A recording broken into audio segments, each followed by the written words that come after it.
Hey everyone, today I'm sharing a story about my best friend Willie Brennan and how his Irish roots played a big part in both of our lives.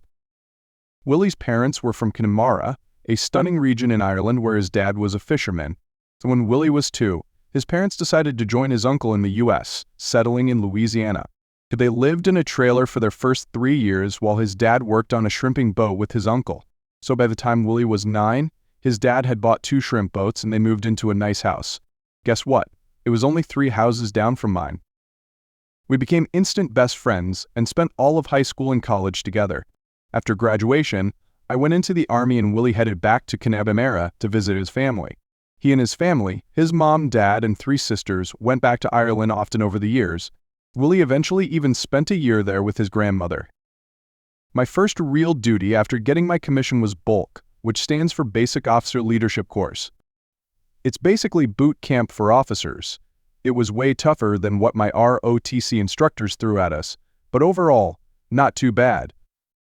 After bulk, I got stationed in Casto, Belgium, and was assigned to SHAPE, which is the Supreme Headquarters Allied Powers Eircoma. It's basically the military arm of NATO. It was a pretty big deal because all of the NATO countries send their best and brightest there to represent their country to the world. I felt so lucky to be there, I was pretty sure they'd accidentally sent me. I had been there for 3 months when Willie called and asked if I could pop over to Connemara for the weekend. We hadn't seen each other since graduation, so I told him I would. As I was making travel plans, I realized something I hadn't known my whole life. Connemara wasn't a city, it was a region. I had to fly into Limerick, where Willie would pick me up and take me to his grandma's place in Clifton. The drive took over 2 hours and took us past Galway Bay and through Galway City, where we stopped for some food and drinks. That's something we'd always done together, especially after we turned 13 and raided my parents' liquor cabinet. We got pretty hammered, then both got sick and got in huge trouble. We stayed away from alcohol for a long time after that. Anyway, we were in a pub in Galway catching up when Willie told me his grandmother was doing well and was really happy he was spending time with her.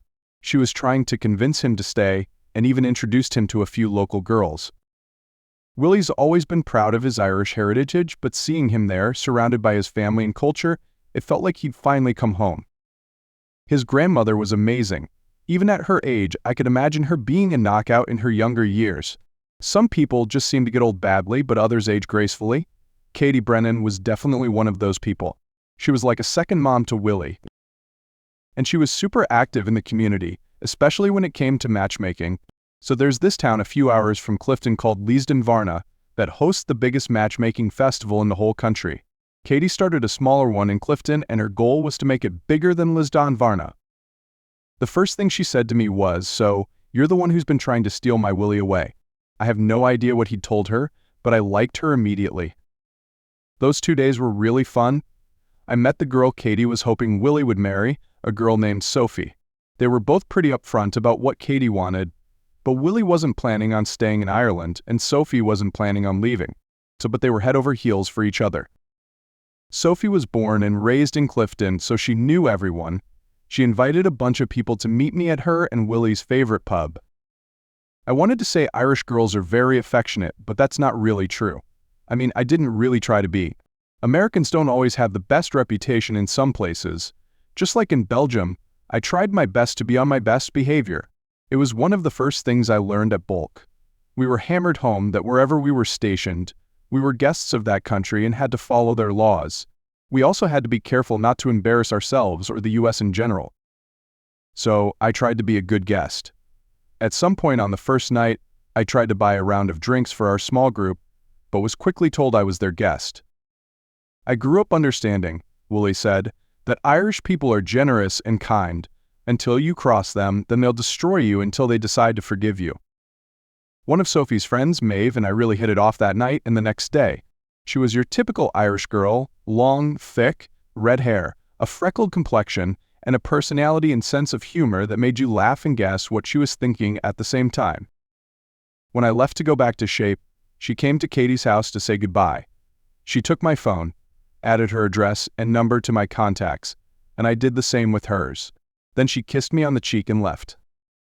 Over the course of the 2 nights I was there, people would just disappear from our little group and new people would show up. The Willie had told me on the first night that Irish people tend to leave social gatherings by just slipping away and not making a big deal about saying goodbye to everyone at the gathering. Apparently it started when someone would get drunk and would slip away to avoid embarrassing themselves, but it became a common way of leaving. It's called the Irish goodbye or the French exit. Maeve and I started texting and talking. For the next 3 months, a few of my weekends were spent in Clifton or Limerick with her. Over the next 6 months, Maeve and I met up whenever we could visit each other. At Shape, I loved my job and being exposed to the international environment. My desk was in an office with officers from Turkey, Italy, the UK, and Denmark. The Danish officer was a captain from Copenhagen and was the woman you, okay? Maybe not you, but me would think of when I picture a Danish woman, pure, unadulterated beauty. Her name was Irene, pronounced Irina, and she seemed to get along with everyone in the office and everyone who came into the office, except for me. Everything I did seemed to be wrong in her eyes. After the first few weeks there, she and I stopped speaking. She did her work and I did mine. At first, I tried to figure out what I'd done to alienate her, but I couldn't think of anything. I wasn't being a jerk. I treated her respectfully. I didn't drool all over her like most people did. Watching her act and listening to her showed me that she was both funny and intelligent. She was also efficient and good at her job. She was respected for her abilities and appreciated for her looks. She just didn't care for me, and it showed. The others in the office commented that I was the only one they knew who she clearly didn't care for. So her job was to process position papers. That meant guiding them through the international headquarters approval-disapproval process. Coordinating with all those different countries was challenging, rewarding, and fun. Anyway, after those first few weeks, I just said screw it. She stayed in her own little world and I stayed in mine, both mentally and physically. So we even stopped saying hello to each other in the morning when we arrived at the office or goodbye at the end of the workday. Everyone else was friendly, respectful, and appreciated the support and respect we gave each other. Maeve came to visit one weekend, and we were at my favorite pub just outside the back gate of the Shape compound. We were leisurely enjoying some charcuterie and wine when Irene walked in with another Danish officer. We deliberately ignored each other. Maeve and I left after about an hour and went back to my room, where we spent the night. Willie's grandmother thought Maeve and I would get married, but we didn't. We were together for 9 months and enjoyed our time together, but we gradually drifted apart. Willie was still in Ireland, but was ready to come home, but wasn't ready to leave Sophie. Katie didn't want him to leave, but he wanted to continue with his idea of life, not Katie's. Sophie, on the other hand, decided that if he was going home, she'd go with him. I was his best man at their wedding in Clifton. Maeve was there with her date, and they introduced us. I was ready to go home too. So I did. I took a 2-week leave and flew back home. After a week, I was ready to go back to Belgium. Back at work, the officer from Turkey was rotating and would be heading back to Turkey as his 3-year assignment was ending. A large group of his friends and colleagues met up at the bar outside the back gate and had a going-away party for him. The bar was packed. We bought him drinks, and he gave out these awesome Turkish Delight Gel candies. Living and working in an international environment was a great experience. I was invited to colleagues' homes where I met their families and had dinner with them. There wasn't a week that went by that I wasn't invited somewhere. I lived in the BOQ, Bachelor Officer Quarters, in my own room.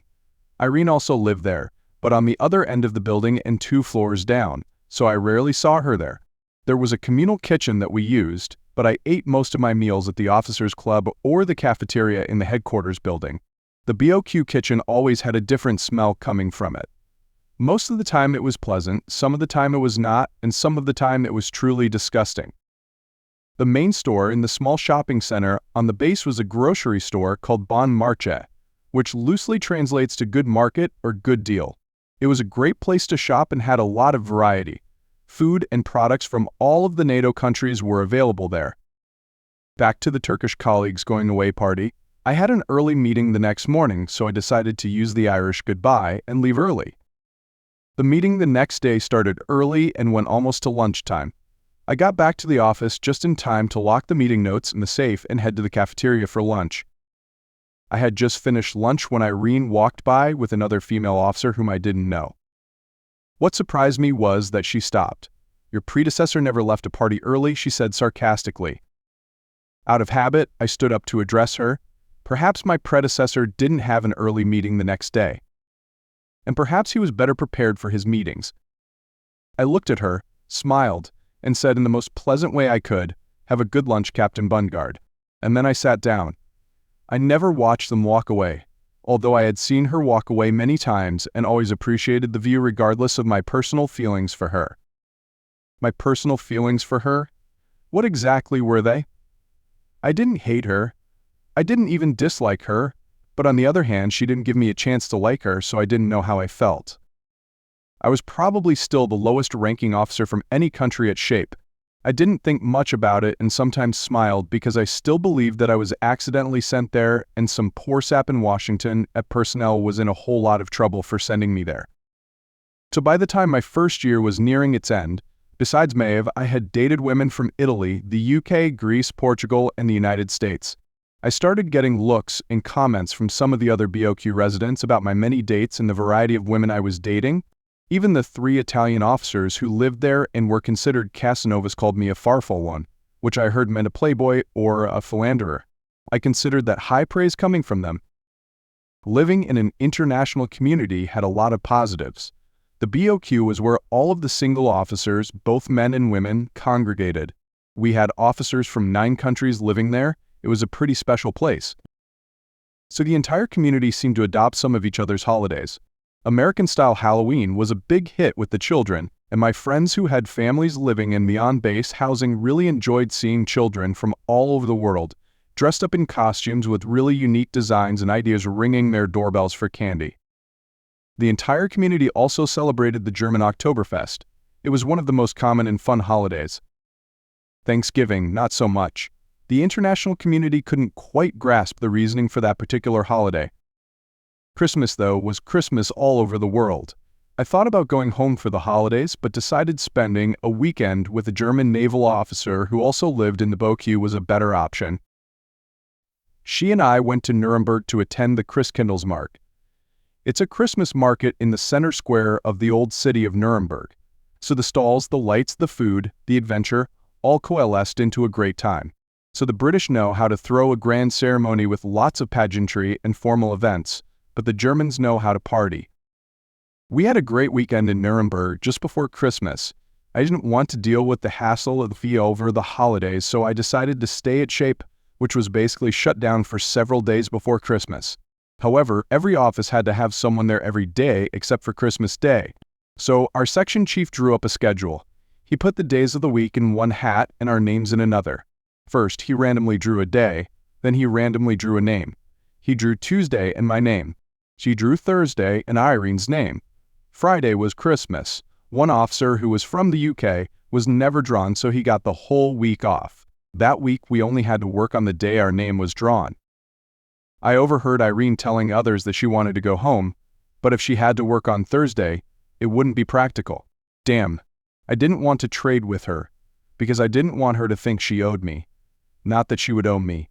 But besides, if I worked the whole week, some of the others could go home for the whole week and not have to stay to work on their scheduled day. I went into the section chief's office. I'm not going anywhere for the holidays. Why don't we just let everyone in the office have the whole week off?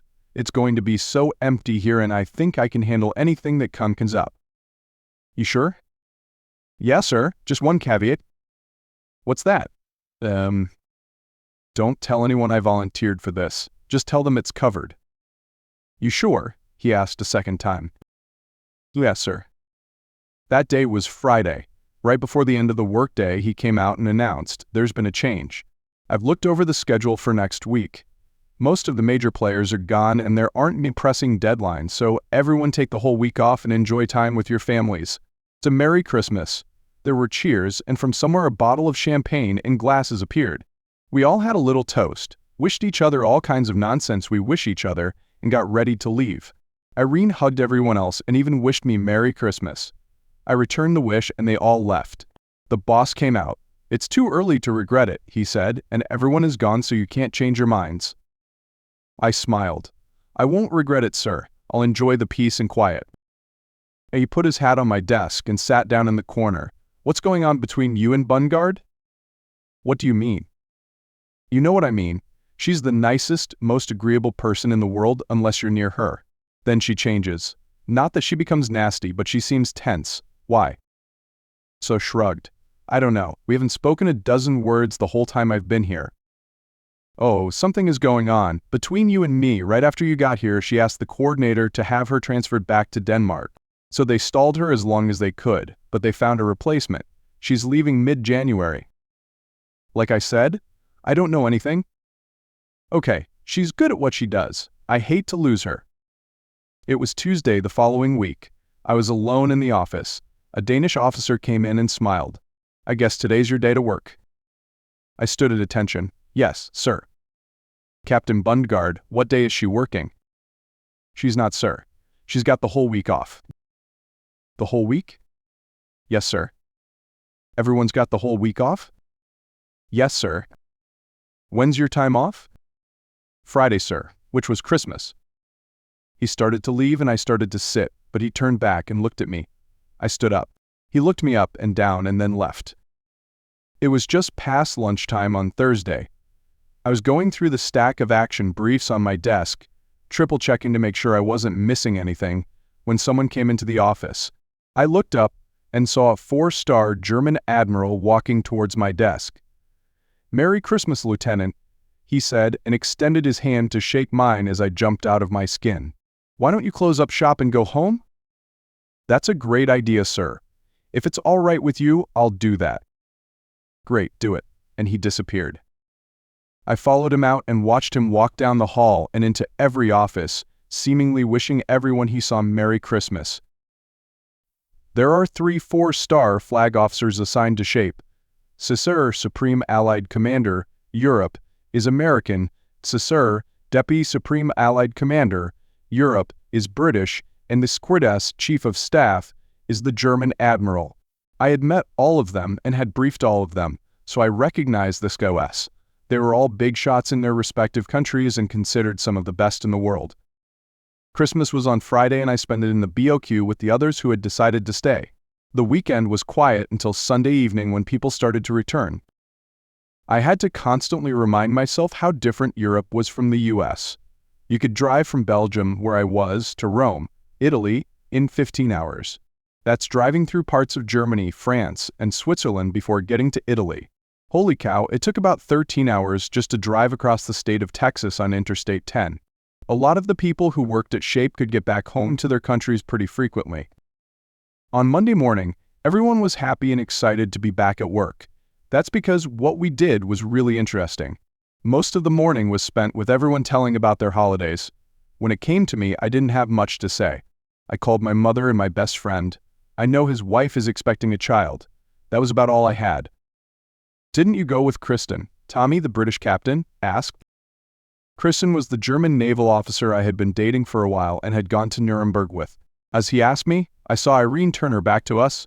No, she needed to be home with her family. That started a discussion about customs and traditions. Irene never participated in the discussion. She stood and looked out the window until someone asked for her input, at which point she excused herself and left the room. Then another discussion started with the Italian asking how many women I had slept with over the holidays, and continued with a debate about the number of dates I'd had since I'd been at SHAPE and the reputation I was building as a ladies' man. Things continued as Irene returned. New Year's Eve had arrived and there were parties all over the place. Everyone was partying. I was invited to 7 parties and accepted 2. I went to the first one and never made it to the second. The first party was hosted by our section chief. That was obligatory, couldn't be declined. So there were about 30 people there, and it was at the chateau he and his wife were renting as their home for the 3 years they would be there. It even had a moat, a freaking moat. Besides our small staff and the wives of the 3 who were married, family members and friends were invited. I knew a lot of the people there because I'd hung out with them socially. One of them I dated, but she was with someone else, so I stayed away from her. I danced with 3 others and saw and greeted all the guys I worked with. I even caught a glimpse of Irene, who was with an older couple. My boss, his wife, and I chatted for a few minutes before they continued to mingle with the guests and I continued to blend in. It was a fun party and I really enjoyed the social interaction with such a diverse group of people. It was about 20 minutes past 11 and everyone was getting ready to welcome in the new year. The older guy I had seen with Irene earlier walked up to me and started talking in broken English. "You forgive me for my words. I'm not good with your language. Sometimes I not understand. He hesitated, struggling to find the words. But I try very hard to tell you. She's right. I see you make her sad. Again he hesitated before saying sternly, "Don't make my Irina sad anymore." Irene appeared out of nowhere, gently took his arm, and said something to him in Danish before leading him away. They had only taken a few steps when he turned back and said something that sounded like "gay vake." I felt a hand on my shoulder. "What did you do to him?" Tommy, my British colleague, asked. "Nothing. I don't even know him." "I know. That's Irene's father, and I think he just told you to go away." "Go away? Go where? For what?" "Beat me. I'm going to go get a drink and find my wife. She'll give me some passionate kisses at midnight." He laughed loudly as he did the twist. I didn't make it to midnight. Irene's father might have told me to go away if he saw me, but that would be more public and embarrassing for both of us. He seemed tipsy, and who knows how he might have reacted if he had gotten more drunk and saw me again, so I said my Irish goodbye. New Year's Day, just like Christmas on Friday, I didn't go back to the office until Monday. I was the first one there. The boss was next. I thanked him for the party and told him how much I'd enjoyed it. He was German, so we spent some time talking about how much everyone enjoyed it. Irene was the last one to the office and, as on every other day, greeted everyone except me on her way to her desk. The boss called her into his office and they were in there for just a few minutes. As they came out, he gathered us together. Irene is being reassigned. She'll be leaving in 2 weeks when her replacement is scheduled to arrive. So till she leaves, business as usual. Also, as we all know, Captain Donai will be returning to Italy at the end of the month. His replacement will be arriving next week. A lot of change in a short time, but we can't forget our mission. Back to work. I returned to my desk and started working, but stopped when Irene walked by. I watched her walk away, and for the millionth time, I enjoyed the view. I thought I would remember that image, but I was sure I wouldn't remember her attitude towards me. That week was worse than usual. It was like she was rubbing my nose in the fact that she didn't like me. Before, she had just ignored me, but then she started demonstrating her dislike. Several times she would start talking to someone else, but would position herself in the corner of my desk, facing away from me, and continue the conversation. I'd been there long enough to know that being rude was one thing, but blatant disrespect in any culture was definitely a no-no. We all had in trays and out trays on our desks to hold incoming and outgoing documents, mail reports, projects, etc. "Excuse me, but could you please sit on my desk?" I said as I pressed my in tray into her very nice backside as she sat on my desk. She continued talking but stood up. She was talking to Tommy, the Brit. He looked at me over her shoulder. We made eye contact and he rolled his eyes and almost smiled. The next day I got a call. "Lieutenant Parker, can I help you?" "This is Captain Annika Nilsson in travel. Do you have time for coffee? I have something I need to discuss with you." "Travel? Why would you have anything to discuss with me? I've never been on a shape travel." "Please, Lieutenant, meet me at the cafeteria at 10. "How do I know you?" "Don't worry, I'll know you." She was right next to me as I walked into the door. "Lieutenant Parker." It was a statement of fact, not a question. "Can I call you Philip?" "Phil, please." "Okay, I'm Annika. Coffee?" "What is this about?" "Coffee first." We got our coffees, found a table, and sat down looking at each other for a few seconds. Actually, I was looking at her, but she was looking at me until I started feeling uncomfortable. "Captain Nilsson," I started. "Annika, please." "Annika." "Do you know the word doppelganger?" she asked. "I do." I didn't until recently. By recently, I mean about a month ago. My husband and I arrived in early December, so we were only here a few days when we met Irene Bungard at a Danish officers' meeting at the officers' club. She and I hit it off immediately, like sisters. We've discussed a lot of things, some of which were personal, and she gave me this picture. She handed me a picture, and I looked at it, and then, like Annika had done with me, I studied it for a long time. It was like looking into a mirror. The face I saw was my face. If I had an identical twin, we couldn't look more alike. "What the hell? Who is this?" I asked. "That's Irene's fiancé. Right before she came here, he called off their wedding and broke up with her." Well, damn, that answered a lot of questions. Actually, it only answered one question, but that was enough. Annika continued. "Irene couldn't believe it when she first saw you and immediately disliked you because you reminded her so much of him." She pointed to the picture. "Even some, how do you say in English, Mannerisms, things you do without thinking are the same as him. You know you twirl your pencil with your fingers when you're on the phone. Yeah, I do? Frederick, her ex-fiancés, did too. She knows so much about you and you have no idea how your presence here affected her. At first she thought she could just ignore you and live with it. But it got worse, not better, and although she liked it here at Shape, she asked to leave because of him. She stopped and took a sip of coffee. She feels bad about how she treated you, but she couldn't help it. She hated him so much and took it out on you. Why didn't she just say something? She was going to, but time passed and things got harder for her. Did you notice? Yeah. Then it got worse because she was angry at herself for not doing it. Then angry at you just for being you, which she thought was unfair. You have to know that none of this is your fault. It's all hers. Oh, believe me, I know it's not my fault. You have to help her. What? You have to help her not feel so bad. If she leaves, she'll feel bad forever. Why should I? She treated me like dirt for a year and never thought about how I felt. And why are you involved? Did she send you? She didn't send me, and never would, but she's my friend. You've only known her for a month. How much of a friendship can you develop in a month? Friendship comes quickly when there's sadness. Irene is sad. Sad for you for how she treated you, but angry at herself for doing it. Fine. She can be angry. I have no intention of helping her. Now if you'll excuse me, I have to get back to work. I stood up and left. Irene was just coming down the hall in the opposite direction as I got to my office door. Normally, I would gesture for her, or anyone else, to go first. This time I didn't. I opened the door and walked past her. I was angry that I would be asked to help soothe her feelings when I was the one who was treated badly. It was a slow day and I sat at my desk, looking over some paperwork that I wouldn't need for several days. So occasionally I would look over in her direction, and a couple of times I thought I caught her looking into my eyes. Damn. I called Kristen to see if she was free for dinner. She wasn't. The whole office got into a discussion, so I was distracted until it was time to leave. I went to the BOQ, emailed Willie, and told him about my day. He responded almost immediately and burst out laughing.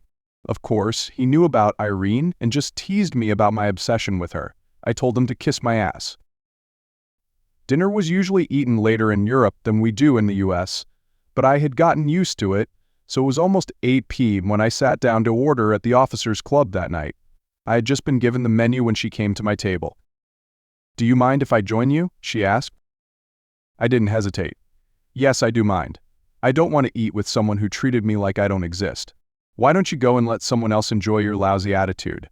As I said this, I just looked at her. She stood there for a few seconds, then spoke. You're right, of course. I just wanted to tell you that I'm sorry. You reminded me of someone I didn't like, and you didn't deserve to be treated that way. I'm sorry. And with that, she was gone. The day she left, she came to the office to say goodbye. She hugged and did the European cheek, kissing thing with everyone except me, and everyone stood around her, telling her how much they enjoyed working with her and how she would be missed. I remained at my desk pretending to work. When she was done with them, she stood in front of my desk, placed a flower in front of me, and left. The office was silent, and everyone looked at me. Tommy, the Brit, walked over. Do you know what that is? He asked. I looked at him. I don't know. It's a lily of the valley. Among other things, people give them to someone they want to be forgiven by. I know that because I've given them to my wife more than once. I picked it up and smelled it. The next year flew by. Kristen and I were a couple until her tour ended and she went back to Germany. Not to Germany really, but to one of their ships. Willie Sophie, their son, Philip, named after me, and I spent 2 weeks driving around Europe after they spent some time in Clifton with Grandma Katie. It was early spring and I was in my final months at Shape. Annika Nilsson and I had kept in touch casually and had coffee a few times. One day I got a call from her. I just wanted to let you know that Irene will be here Monday. She's on a planning team meeting and will be here for a week. She asked if you were still here. When I told her you were, she asked me to ask if you'd like to have coffee with her. I thought for a few seconds, remembering the lily of the valley. Please tell her yes. I'll do that. 2 hours later, she called back. They're arriving Monday morning and their first meeting is at 1 p.m. Coffee at 11? Okay. Our meeting was awkward at first. We both didn't know what to say for a long time. By the time we were halfway through our coffees, we were a little more relaxed and even smiled at each other. She was just starting to tell me about her fiancé leaving her when she realized she had to run. Back in my office, Irene's replacement, another captain, but male, was the only one who'd been there for less time than me. I was his senior in terms of time at Shape, but he was senior to me, but so was everyone else. They were all captains or majors. I was still a captain, but the most junior one because I was up for promotion. After work, I went to the BOQ and relaxed as usual before dinner. At the club, I had just placed my order when Irene walked in, looked around, saw me, and walked over. I stood up. "We're having a welcoming party in one of the small rooms, but it'll be ending soon.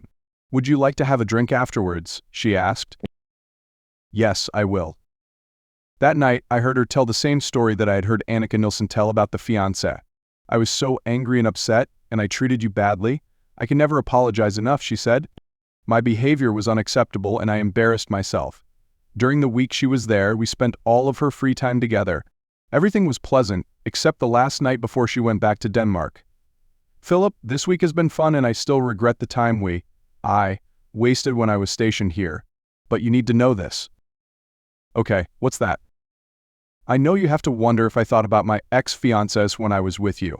I know that because I've wondered about it myself, and the honest answer is, I don't know. I don't think so, but you are so much like him and I loved him in the things he used to be, that I don't know.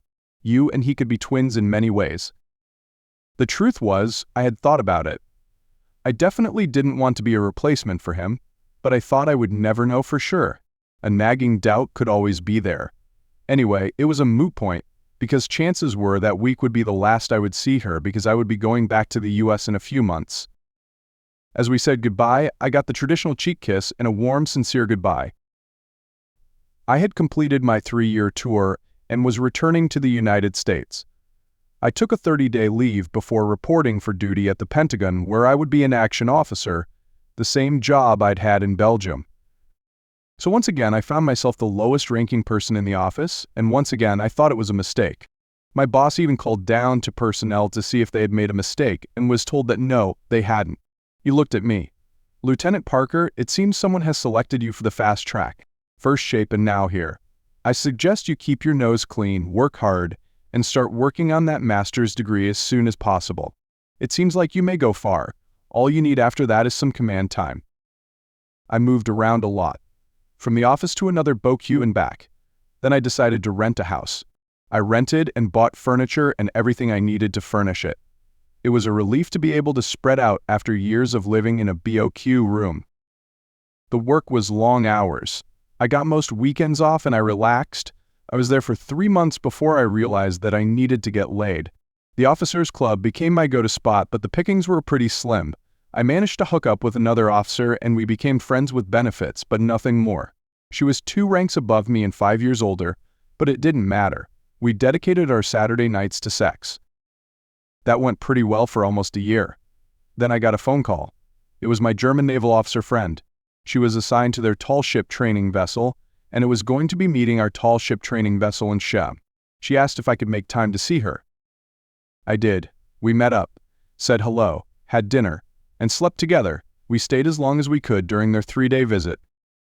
Another 6 months went by. I was doing well in my job. Willie, Sophie, and my namesake, Philip, were doing well too. We tried to visit each other every few months and he was still my best friend. My Fuba and I were still having fun Saturday nights and life was good. Then Willie called to say that they were going back to Ireland. His grandmother wasn't doing well and wanted to see him. He asked if I wanted to go with him. Things slowed down, so I took a 2-week leave. On a whim, I contacted my old office at Shape to see if anyone I knew was still there. 2 people were. I asked if one of them could contact the Danish military liaison office and see if they could provide me with Irene's contact info. I left my information for them in case they were unwilling or unable to give me her information. 2 days later, I got a call at my office. It was her. The Danish liaison office had contacted her and given her my Pentagon number. When I answered the phone and she told me who she was, I was a little surprised.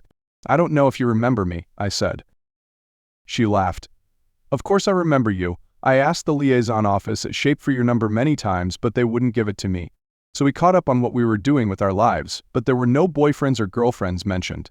I told her I was going to Ireland for 2 weeks. Could you come to Denmark? I'd like to see you. We discussed the possibility and decided to meet in Copenhagen. After 2 days with Willie and his family in Clifton, I flew to Copenhagen. I was going to stay for 2 days, but it turned into a week. So when I met her at the airport, she hadn't changed at all in appearance and had a happiness I hadn't seen before. It's weird how I think of you, Philip, and I mean that. Not the other guy who we're not going to mention who you look so much like. So we stopped talking and just looked at each other. Do you know when I started looking at you differently? I don't. That Christmas week when you volunteered to work so everyone else could have the week off. I heard you did that after you found out that if I worked on my scheduled day, I wouldn't be able to go home for Christmas. That wasn't the only reason. I remember the other things too. Like what? Like that party when your father talked to you. I went home for Christmas and they came back with me for New Year's. I told them about you, and when I pointed you out at the party, my father, who was a bit tipsy by then, decided to talk to you and convince you to leave so I wouldn't have to see you anymore. I'm sorry about that too. I chuckled. It's okay. He was just looking out for his little girl. Like I said, I was going to stay for 2 days, but we had so much fun that I stayed for a week. On the last night there, we slept together. I want to say it was the greatest I'd ever had, but it wasn't. We both tried too hard and rushed it. We both had better ones. Fortunately, we had other opportunities to improve. For the next 2 years, we took turns flying across the Atlantic to see each other. My 3 years at the Pentagon were up and I was ordered to Germany. I sold my house, packed up my stuff, and moved. By then I was a captain and my new assignment was to Headquarters AICHI, U.S. Army, Europe. As I was getting the assignment, I remembered what my boss at the Pentagon had said, that all I needed was command time. Garrison command. It was a major's position and I was a captain. Everything seemed good.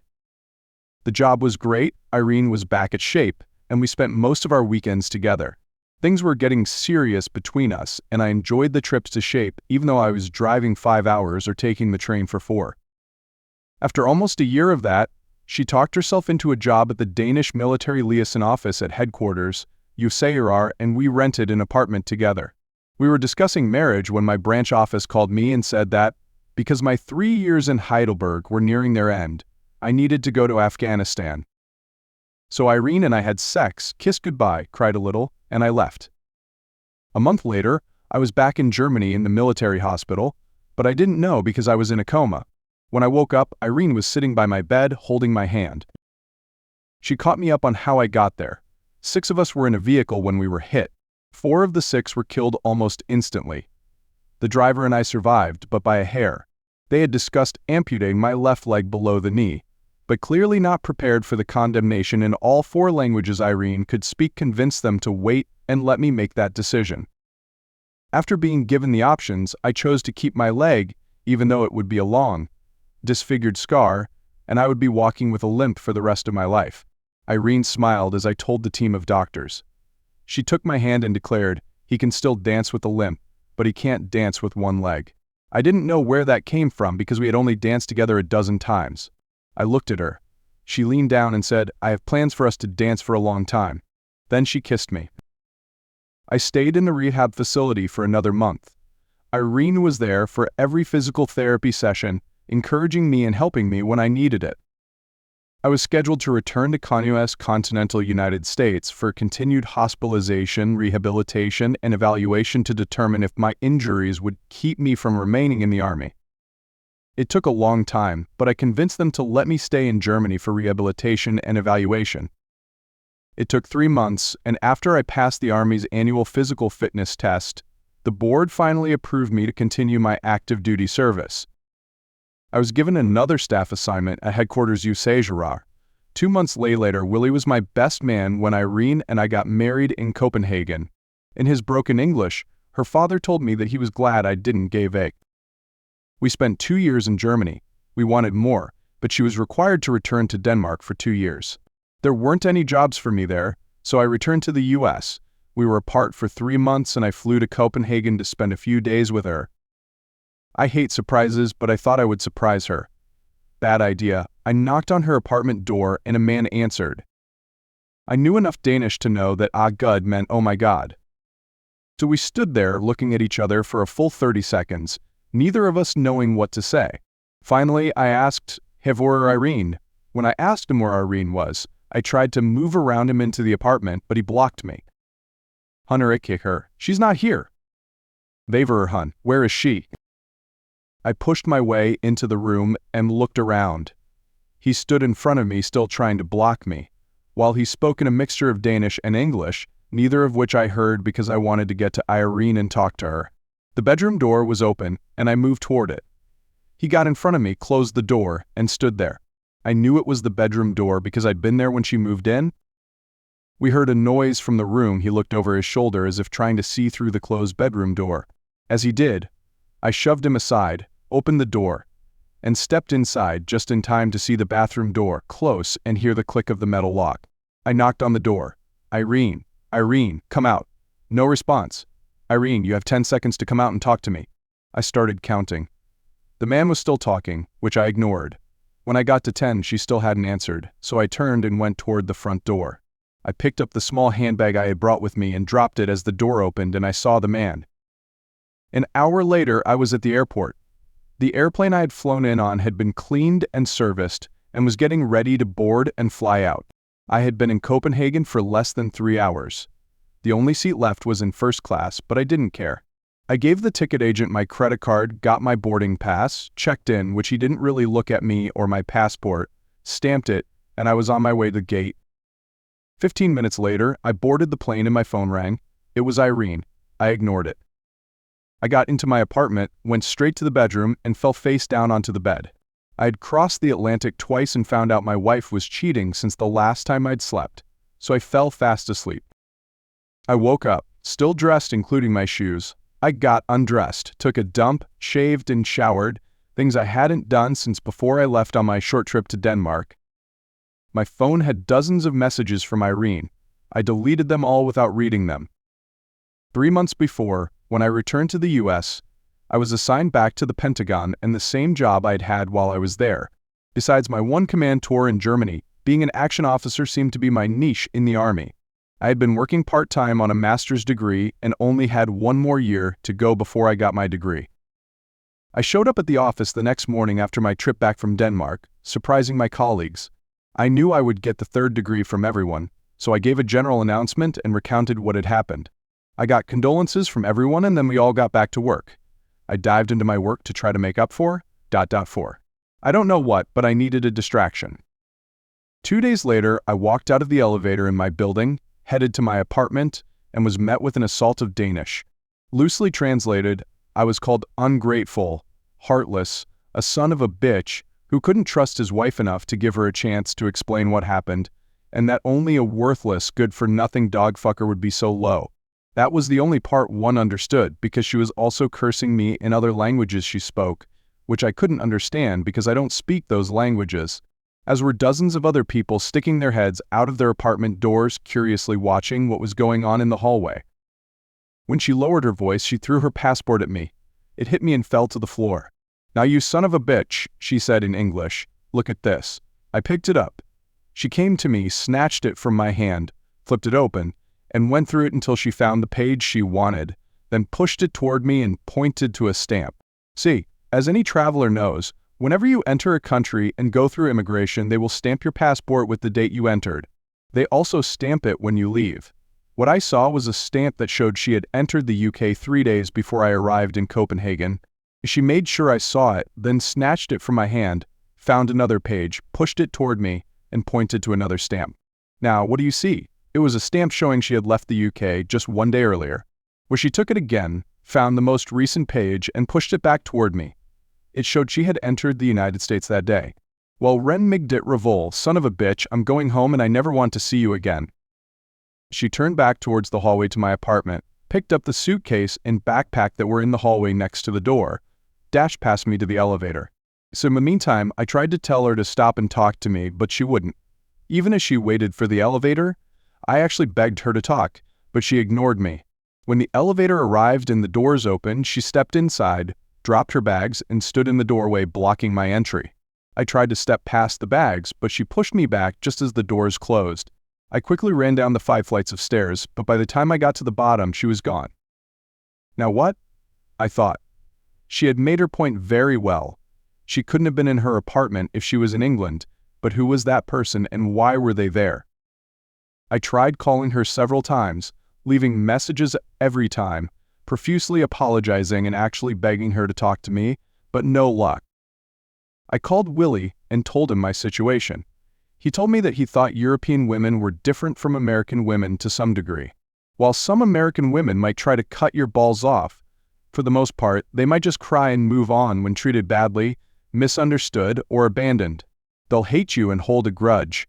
But if my wife Sophie was an example of European women, you better not mess with them, or you could hope that, at the very least, they'll cut your balls off. Just remember, Irene flew from England just to show you that you were wrong, and I'm willing to bet that she isn't done with you yet.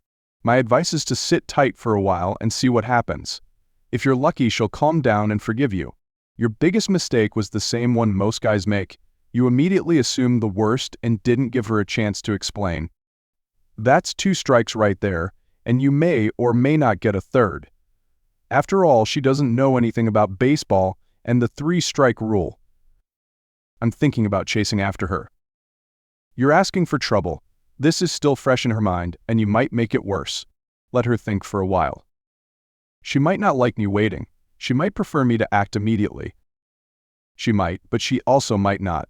You pay your money and take your chances. Whatever happens, good luck. You know I'll be here to help pick up the pieces. And I knew he would. He'd been there for my whole life. A month went by, and there was no word. I figured if she wanted a divorce, she would file in Copenhagen because that's where we got married. Then I remembered something. It took 3 days, but I arranged for a lily of the valley to be delivered to her apartment in Copenhagen. A week went by. Then another. And another. No calls from Irene. I tried calling her, but she didn't answer or return any calls. I went to the Judge Advocate General office. They're the army lawyers. They couldn't represent me in a divorce, but maybe they could give me some advice. The major I talked to told me that because we had married in Denmark, any action or proceedings for separation or divorce would have to be done from there. Because she wasn't answering her phone, I emailed Irene saying that I agreed with whatever she decided to do. I just needed to know what it was. 2 more weeks went by with no response. The 3rd week was different. I rarely got any mail. Like a lot of people, I do everything online. Many weeks go by without any mail, except advertisements showing up in my mailbox. But on this day, I got a notice about the separation and divorce papers. The original was in Danish, but it had an English translation attached. There was also a handwritten note from her. Philip. I've thought a lot about this and have come to the conclusion that our marriage was a mistake. And you didn't even try to find out the truth about the person in my apartment. You just assumed I was with him, and that hurt me deeply. Just sign the papers and we're done. Irene. I guess the lily of the valley didn't have much value. I signed the papers and sent them back. Not long after that, I was called into the boss's office. Captain Parker, General Thompson, is getting promoted to 3 stars and is being assigned to Italy. He needs a new aide. He's seen you and your work and wants to talk to you about the job. What do you think about that? Well, I don't know what to think or say. You could say you're not interested. Honestly, I don't know if I'm that guy. In that case, he wants to talk to you tomorrow morning at 9. Make sure you're in a clean uniform. He smiled as he said that. He always said that whenever one of us was facing a general officer. The interview went well, and a month later, I was flying to Italy as the aide to the newly promoted Lieutenant General William G. Thompson. I was also newly promoted to Major. That promotion came as a surprise. Newly minted captains are rarely promoted to Major, unless, of course, a 3-star general is involved. So being an aide to a general has little social life that doesn't involve accompanying the general, and often the general's wife, to numerous functions they are required to attend. We were in Italy for 4 months, and I didn't have a single day, except Sundays, when I wasn't doing something for the general. The army is a small world, and if you're in it long enough, you tend to see the same people over and over for many years. In Italy, I ran into 2 officers who I had known at Shape. General Thompson was having lunch with some dignitaries in a private room at the officers' club, and I was eating in the main dining area nearby. The 2 officers walked in, saw me, sat down, and we had lunch together, We reminisced about our days at Shape and asked about others we had known there. You know that hot Danish captain who worked in your office is over there, only she's a major now and married to some American named Parker, a lucky bastard, one of them said. The two of them looked at each other. Holy shit, isn't that you? I nodded. So if you mean you're married to her? The first one asked. I was, but we got divorced. Okay, kiss my ass. He paused for a minute, then continued. Just curious, is she really as hot as she looked? Geez, Tony, the second officer said, what kind of question is that to ask a guy's ex-wife? He just said they're divorced, so why can't I? They argued back and forth without reaching a conclusion. Finally, the first one, Tony, looked at me. Okay, Phil, you gonna answer? I chuckled. Sure. Think of the hottest woman you can imagine, and I can pretty much guarantee she's not as hot as Irene. Damn, so why'd you divorce her? I told them the story. When's the last time you saw her? About 8 months ago. Does she know you're here? Probably not. The last time we saw each other was when I was at the Pentagon. Well, next week will be a surprise for her. Why is that? Well, because she's part of the team coming here for 3 days to do some staff training. That briefing isn't on General Thompson's schedule, I said. It's only for the planners. He'll be notified when the details are finalized. We ate in awkward silence for a long time. A lot of thoughts were running through my mind. First, should I even try to see her? We finished lunch just as I was notified that the general had finished his lunch and would be ready to leave. I went outside to make sure his car and driver were ready, then went back inside as he was saying goodbye. Back in the office, I asked the executive officer if he knew anything about the briefing team. So he just heard about it. They sent a for information only memo just letting him know what was going on. I was going to see if he wanted to meet with the briefing team just for show. That's always good for public relations. Do you have a list of the team members? Yes, right here. Can I see it? Sure, but why are you interested? My ex-wife might be one of them. Oh no, that wouldn't be good, he said as he handed me the list. Her name was the second one on the list as the deputy team leader, Major Irene Parker. I'll give you the list back. Thanks. You going to try and see her? So no reason why not, so probably not. You want me to let the general know? No, just let me know if he decides to meet with them. I'll tell him then. The briefing team arrived on Monday. They were scheduled to meet with General Thompson's planning staff at 2 o'clock. General Thompson told his executive officer that he would stop in and greet them at 2:15. The executive officer told me, and I went into the general's office and gave him the team list. I should probably tell you that one of the members of the team you'll be meeting with this afternoon is my ex-wife. He looked at me and then at the list. I assume that's the Parker who is also a major? He smiled as he asked. He had a mischievous streak that I hadn't quite figured out yet. My first question is, are you two on good terms? I don't think so. She hasn't spoken to me in months. Probably normal. My next question is she competent enough to do her job? She was when I worked with her. So for the next few minutes I gave him a rundown on my relationship with her. Well, would you like to come with me to the meeting? He asked with a big smile. Some people will be impressed if you work for a 3-star, maybe she'll be impressed. I laughed. I don't think so, but I'll open the door for you when you go in. At exactly 2:15, I opened the door to the meeting room. The doorman stood at attention and yelled, "Attention." The general strode in, I following right behind him. I stood by the door as he walked across the room to the head of the table. His staff sat on one side of the table and the briefing team sat on the other. He sat at the head and asked everyone else to sit. They all sat immediately except Irene. She was only a second slow because she was looking at me. Even as the general spoke, I could see, out of the corner of my eye, that she was looking at me. As he finished, he asked the briefing team to introduce themselves. Each person stood up, gave their name, rank, country, and job on the team. When it was Irene's turn, she stood up, gave the information, and sat down.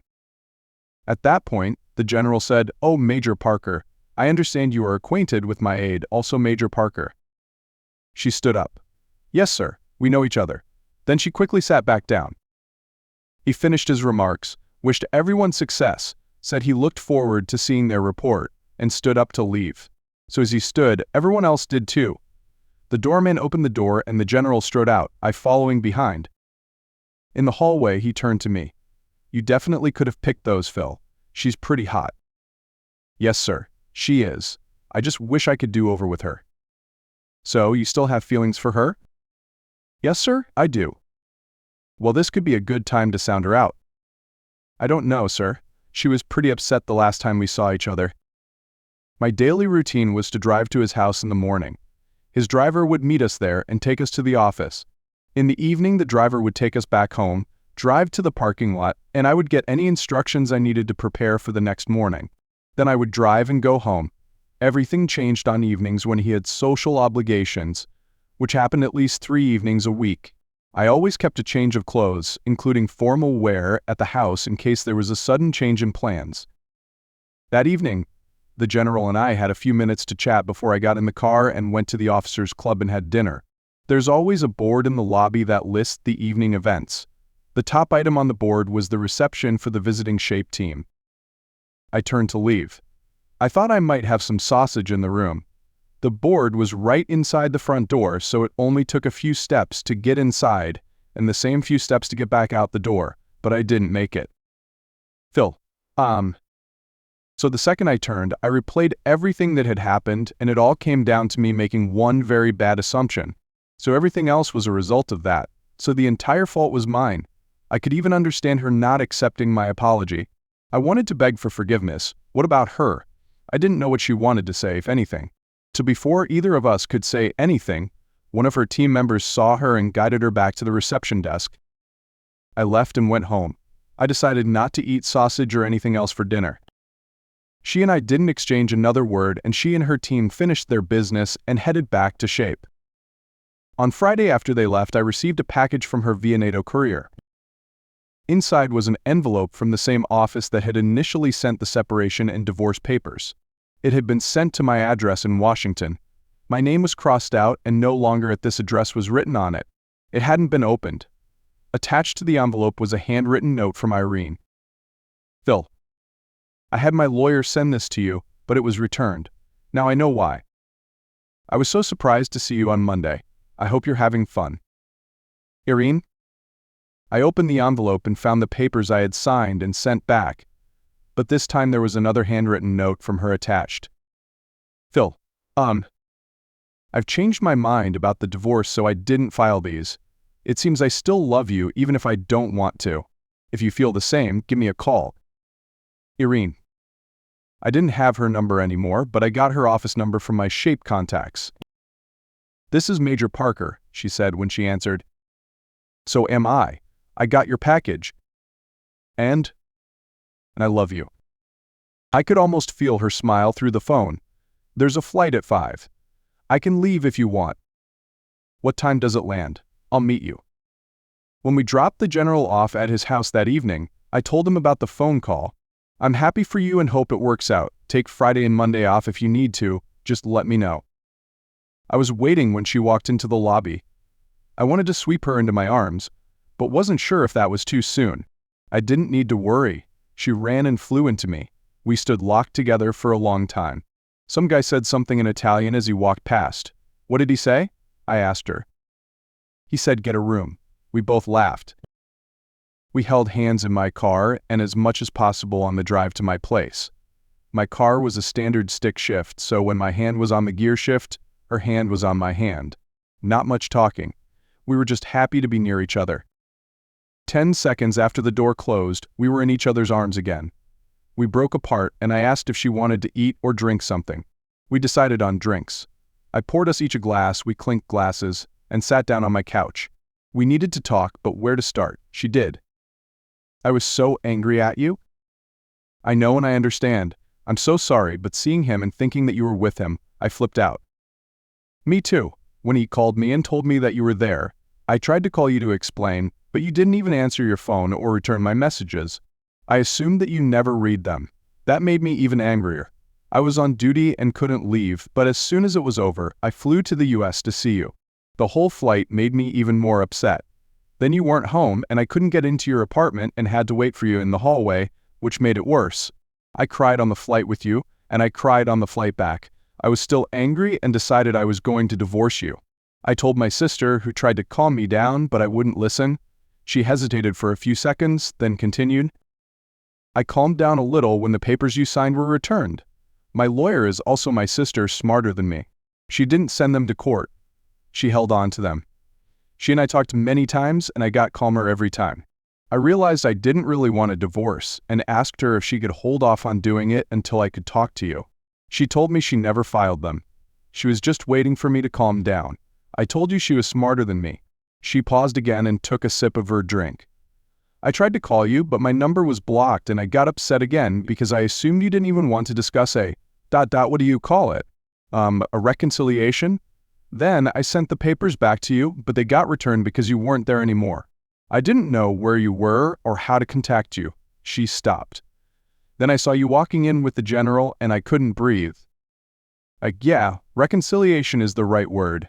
At first I was just angry and upset. I never wanted a divorce, and after you went to Washington, I tried calling you, but you wouldn't answer. She smiled. I ruined our first year together, and you ruined the last one. We can't let ourselves ruin any more. We both laughed. No, we can't, and we won't. I took a sip before asking, who was he? And why was he there? He was Cousin, my cousin. He and his wife were there while their apartment was being painted. He opened the door, saw you, and at first thought you were Frederick. His English isn't very good, and he was very nervous.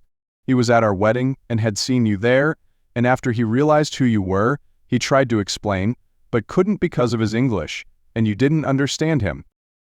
We sat there for a long time without speaking. I finished my drink and stood to get more.